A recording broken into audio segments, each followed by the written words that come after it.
तो क्या सार है देखना। हम जो कबीर जी का दाढ़ी मूछ वाली फोटो, जिसको भगवान मान के लोग 14 जून 2022 को इन फर्जी आश्रमों में कबीर प्रगट दिवस मनाने गए थे, उस असली कबीर सतगुरु रामपाल जी भगवान को छोड़ के उस कबीर के बारे में क्या कह रहे हैं गुरु जी? और भक्ति विधि में जो ये दास बतावे, भक्ति की विधि वही आपने करनी है, किसी और के बताए से नहीं करनी। अब 10-5 दिन पहले कुछ भक्तों में एक ऐसी भ्रमणा फैल गई थी। एक दो दुष्ट आत्मा पहले हमारी शिष्या थी, अब वो बकवाद करती है, अपने हिसाब से वो सेटिंग करती है। उनमें से एक में भूत आता है, प्रेत, और वह दूसरी यूं कहे इसमें भगवान आवे कबीर साहब। फिर उसकी चापलूसी क्या है कि पहले कहती है कि गुरुजी ही सब कुछ है, अब दास से शुरू करती है, फिर कहती है ये गुरु है ना जो इसमें परमात्मा कबीर जी आते हैं और इससे प्यार करो। ये भक्ति विधि बताओ, ऐसे करो, सुबह 2 बजे उठकर 5 बजे तक भजन करो और बाकी समय फिल्मी गाने गाओ, रख कर्मी नो थरे फूटी के बाग। तो पुण्यात्माओं, ये दास डॉक्टर है और एमडी है, डॉक्टर समझो जो लेटेस्ट सुप्रीम इस भक्ति मार्ग का ये दास डॉक्टर है और कोई नहीं पृथ्वी पे, बाकी सब मरीज हैं। और मरीज से के कहने से मरीज दवाई लेने लग गया, दोनों मरेंगे, क्योंकि वो क्यों मरेगा, उसने दवाई गलत खा ली, उसको ऑपरेशन होगा क्योंकि परमात्मा उससे नाराज होगा। ये भक्ति का जो ट्रीटमेंट है ना, टेबलेट दास बताओ वैसे ही लेनी है आपने, अर्थात जैसे भक्ति दास के ऐसे करो। क्या कह रहे हैं गुरु जी? जैसे ये दास कह रहा है वैसे भक्ति करनी है आपने। मरीज अगर मरीज के कहने से टेबलेट लेगा तो दोनों मरेंगे। तो भगत भगत को सारा नाम दे रहा है, भगत भगत को नाम दे रहा है। ऐसा है तो वो कमाल कर रहा था। अब ये कहेंगे हम तो डीवीडी से दे रहे हैं, हम थोड़े दे रहे हैं। अरे डीवीडी का कान कौन मरोड़ रहा है? वो डीवीडी अपने आप लग के नाम दे दे जब तो मान जाए भाई गुरुजी दे रहे हैं। अगर 650 साल पहले अगर डीवीडी होती तो कमाल को अपने मुंह से नाम देने की जरूरत है कि वो भी डीवीडी से देता। ये घर घर में काल ने कमाल बैठा दिए। और अब देखना आगे मालूम पड़ेगा कि क्या ले रहे हैं हम और क्या दिया जा रहा है हमारे को। सही बात है।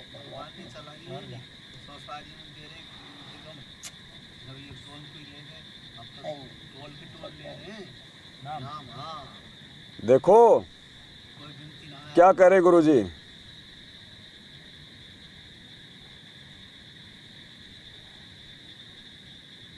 गलत चल गया भाई, मोबाइल भी नाटक करा है।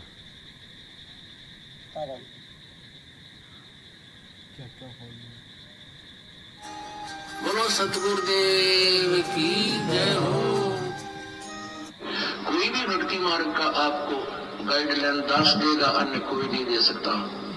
आप जी ये भी नहीं कह सकते, किसी कोई पूछता आपसे कि सुवर्ण कैसे करूं मैं, दूसरे मंत्र का सतनाम का सार नाम का तो आपने जिक्र करना ही नहीं है किसी के सामने। आप नहीं बता सकते उसको कि ये मंत्र बाहर छोड़िए अंदर ले, नहीं तो आप उसके गुरु हो जाओगे, आपका नाम खंड हो जाएगा। आप उसको ऐसे बता सकते हो कि गुरुजी ने मुझे ऐसे बताया, मैं तो ऐसे सेवन करता हूँ। वो भी सतनाम जिसने ले रखा हो, जिसने ले नहीं रखा उसको नहीं बता सकते। जिसने ले रखा है वो कहता मेरे भूल लगी है। और वैसे तो हम यहाँ शुद्ध करा देते हैं, यहाँ भी आप पूछ सकते हो।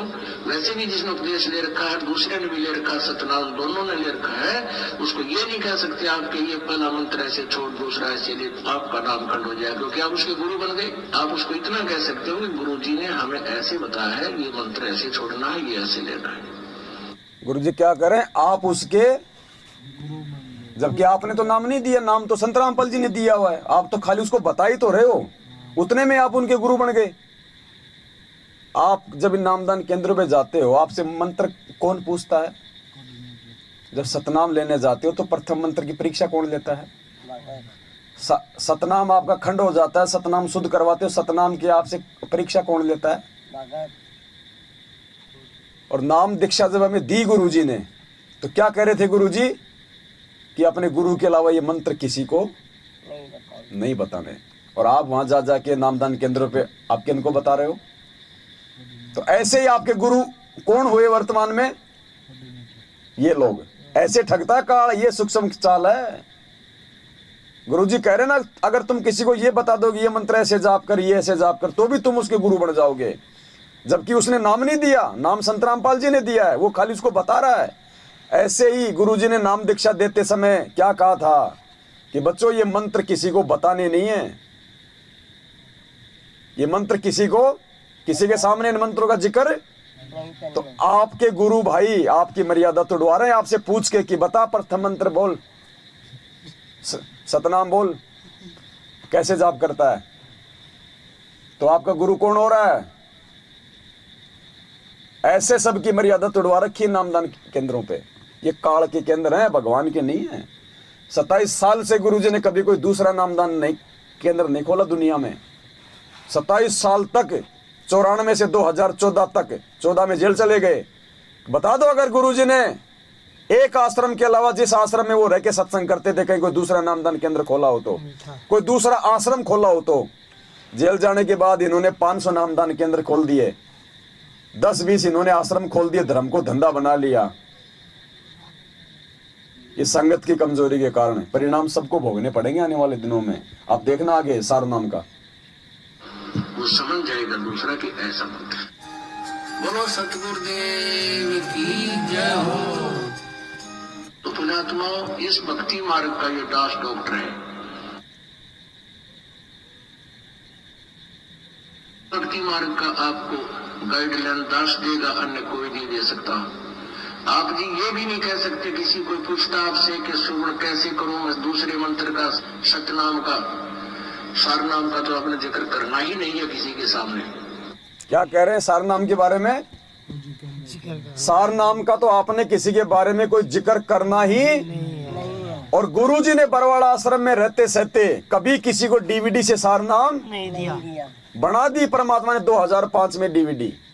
2005 में तीनों मंत्रों की डीवीडी बना के गुरुजी ने रख दी थी। और फिर क्या कहा गुरुजी ने कि दास के सतलोक जाने के बाद में डीवीडी से नाम दीक्षा दी जाएगी। अगर डीवीडी से ही नाम दीक्षा देनी होती गुरुजी ने आज, या वर्तमान समय के लिए गुरुजी ने डीवीडी बनाई होती, तो गुरुजी खुद क्यों दे रहे थे भाई सारनाम?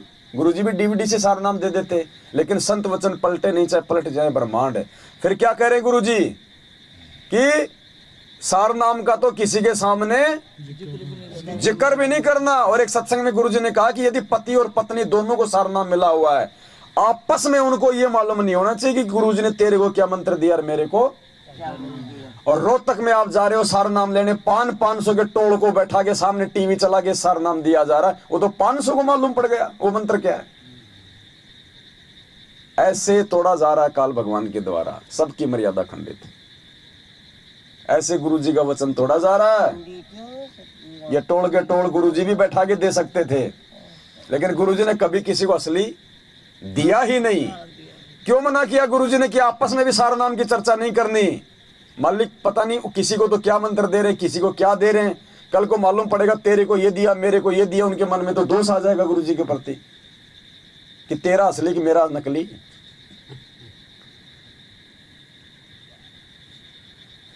पुण्यात्मा इतना आसान नहीं है भक्ति करना।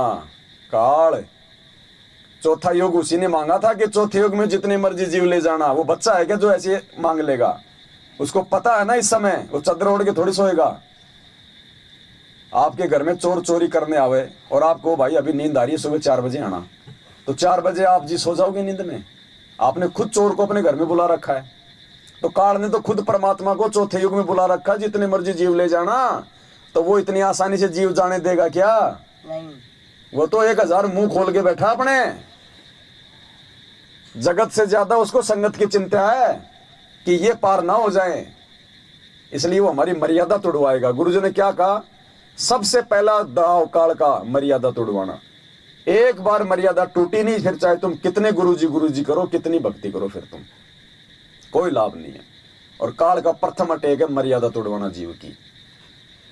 और गुरुजी भी कितनी बार कहते हैं अपनी वाणी में, परमात्मा ने कहा कि गरीबदास मैं समर्थ हूं, समर्थ होते हुए भी मैं असमर्थ हूं। कैसे? अनंत कोटि बाजी जहां हम रचे सकल ब्रह्मांड, गरीबदास मैं क्या करूं जब यो काल करे जीव खंड। कि उस समय मैं भी फेल हो जाता हूं मेरे एग्रीमेंट अनुसार, मेरे वचन अनुसार, जब ये काल मेरे भक्तों से उनकी मर्यादा तोड़वा देता है। कहते हैं जब लग हंसा हमरी आना, काल लगे ना तेरा बाणा। जब तक मेरा भगत मेरी मर्यादा में रहेगा, काल तेरा दाव नहीं लग सकता। तो बरवाला कांड क्यों है भाई? अगर भगत मर्यादा में होते तो काल की औकात थी क्या जो बरवाला आश्रम की एक ईंट भी उखाड़ ले?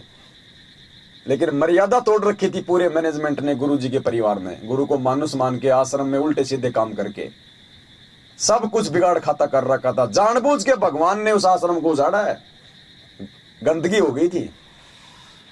माता बहनों तक के साथ में वहां पे मैनेजमेंट वाले कुकर्म करने लग गए थे।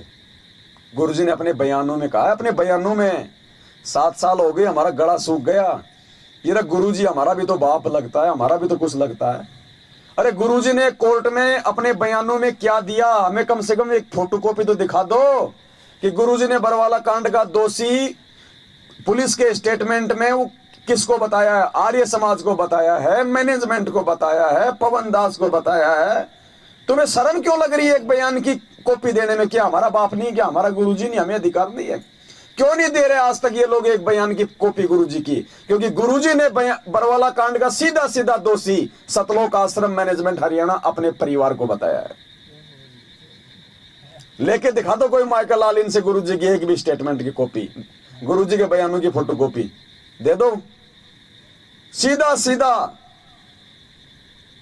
क्योंकि गुरुजी ने जेल जाते समय जब पूरा ठीकरा मैनेजमेंट के सिर पे फोड़ दिया, जब मीडिया ने पूरी दुनिया के सामने गुरुजी से पूछा कि महाराज ये इतने सारे ये क्या बोलते हैं ये कमांडो बनाए आपने, इतना सब कुछ किया, तो गुरुजी ने साफ साफ मना कर दिया कि ये राष्ट्रीय समाज सेवा समिति मेरी और मैंने कोई कमांडो नहीं बना। सुनो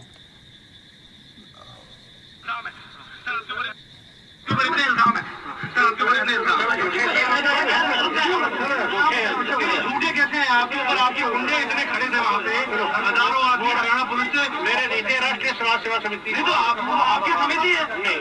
अरे आपकी समिति है बाबा। आप अपने आप को संत कहते हैं। वो कह रहे बाबा आपके इतने गुंडे खड़े थे वहां पे, वो गुरुजी कह रहे मेरे नहीं थे, राष्ट्रीय समाज सेवा समिति के थे, अर्थात सतलोक आश्रम मैनेजमेंट हरियाणा वाले को तो वो कह रहे बाबा समिति आपकी है? नहीं नहीं नहीं, समिति मेरी। अरे तो गुरुजी ने तो रिजेक्ट कर रखा है पूरे मैनेजमेंट को, पूरे परिवार को। ये गुरुजी के तो वचन है, और कैसे बोलेंगे गुरुजी? गुरुजी ने तो 2014 में ही मैनेजमेंट को रिजेक्ट कर दिया था कि ये मेरे नहीं है, और हम उसी मैनेजमेंट की चापलूसी कर रहे, तभी तो काल मौत मर रहे। गुरुजी की कोई मान ही नहीं रहा, पूरी दुनिया के सामने कह रहा है गुरुजी। गुरुजी पूरी दुनिया के सामने कह रहा है कि राष्ट्रीय समाज सेवा समिति मेरी नहीं है। इन्होंने जो समिति बना रखी थी आश्रम में मैनेजमेंट वालों ने, जो कमांडो बनाए थे हमें, और ये क्या कह रहे हैं आज कि मैनेजमेंट गुरुजी का बनाया हुआ है। वो नकली ऑडियो आती हैं गुरुजी की आवाज में, उनमें क्या कहते हैं कि वो मैनेजमेंट मेरा ही बनाया हुआ है। और यहां क्या कह रहे हैं गुरुजी कि समिति मेरी नहीं है। तो हम गुरुजी का वीडियो की मानेंगे या उस ऑडियो की मानेंगे? हमें क्या पता, ऑडियो तो कोई भी निकाल देगा, नरेंद्र मोदी की लाखों लोग आवाज निकाल देंगे, हमें क्या पता, धर्मेंद्र की लाखों लोग आवाज निकाल देते हैं। लेकिन यहां तो गुरुजी साक्षात दुनिया के सामने, मीडिया के सामने बोल के गए हैं। तो ये वचन ज्यादा इंपॉर्टेंट है या वो जो नकली ऑडियो जिनका ये भी नहीं पता वो गुरुजी की है या नहीं है? आंख बंद करके विश्वास करने के लिए नहीं कहा परमात्मा ने। परमात्मा ने आंख बंद करके भक्ति और भगवान पे विश्वास करने के लिए कहा था, अपने बेटा बेटे के ऊपर नहीं कहा था। और हमने गुरुजी से ज्यादा विश्वास कर लिया गुरुजी के परिवार पे, जिसका नतीजा आज पूरी संगत भोग रही है। परमात्मा 2-3 वाणियां हैं, अगर कोई समझ जाए तो उनको। पुण्यात्मा, ये वचन तो गुरुजी 650 साल पहले भी कहा करते थे कि बच्चों भक्ति करो, जहाज के जहाज भर के जाएंगे, लाखों जाएंगे, अरबों जाएंगे। 650 साल पहले भी कहते थे गुरुजी। एक भी पार हुआ क्या? नहीं। पार कौन होगा? जो आजीवन मर्यादा में रहेगा, जो गुरु को परमात्मा मानेगा। आज भी गुरुजी कह रहे हैं कि बच्चों भक्ति करो, टोल के टोल जाएंगे, जहाज के जहाज भर के जाएंगे।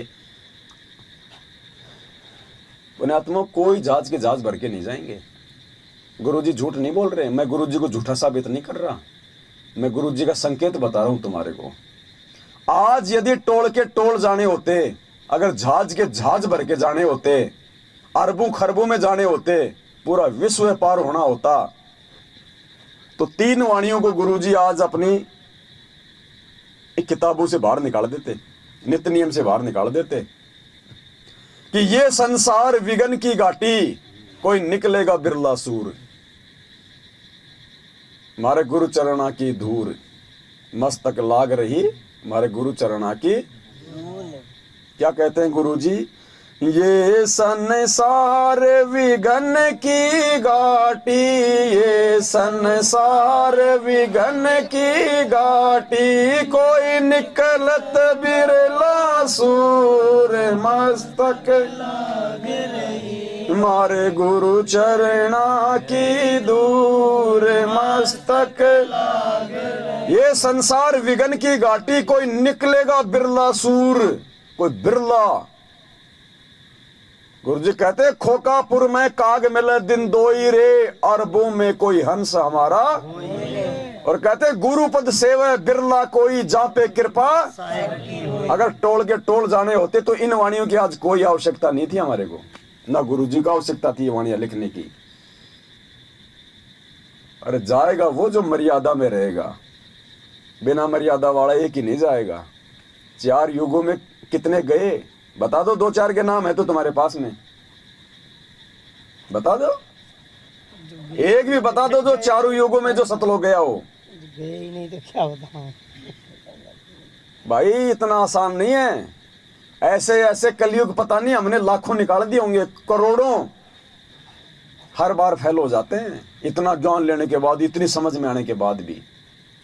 तो पुण्यात्माओं को इक्का दुक्का यहां से पार होता है, तो सोच लो वो इक्का दुक्का तुम्हें बनना है या नहीं बनना है। बहुत कम गुरुजी कहते हैं मेरे रहते सहते जो पार हो गया सो हो गया, उसके बाद में मौका नहीं है। आज गुरुजी के रहते सहते हम नरक में जाने वाले काम कर रहे हैं, गुरुजी की शिक्षाओं के विपरीत चल रहे हैं। कल को गुरुजी सतलोक चले जाएंगे, हम कहां से भक्ति करेंगे रे? कोई डर ही नहीं रहेगा, कोई भय नहीं रहेगा, अंकुश ही नहीं रहेगा हमारे ऊपर। आज ही डर नहीं है, सारी संगत उल्टा काम कर रही है। पुण्यात्माओं ये मौका है, इसलिए गुरुजी कहते हैं यो सोदा फिर नाही रे संतो, यो सोदा फिर नाही।